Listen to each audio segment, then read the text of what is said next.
Bonjour de Bruxelles et bien sûr très belle année 2020. Alors cette année au Parlement européen, elle commence par l'actualité qui était attendue et qui est l'actualité du Brexit.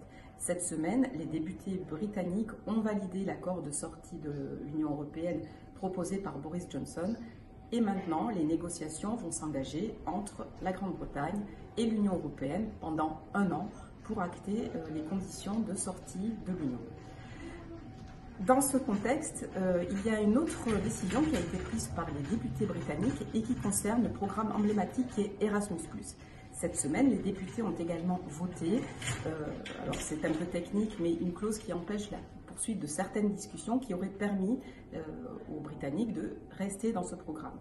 Il faut attendre de voir comment ça évolue, mais ce qu'on peut dire, c'est que voilà, c'est une des premières conséquences qu'on peut juger comme négative du Brexit, notamment pour les citoyens européens, les citoyens britanniques bien sûr, et aussi pour les citoyens français, puisque nous sommes le premier pays à envoyer des étudiants, des jeunes, des enseignants en Grande-Bretagne pour suivre ce programme emblématique de l'Union européenne.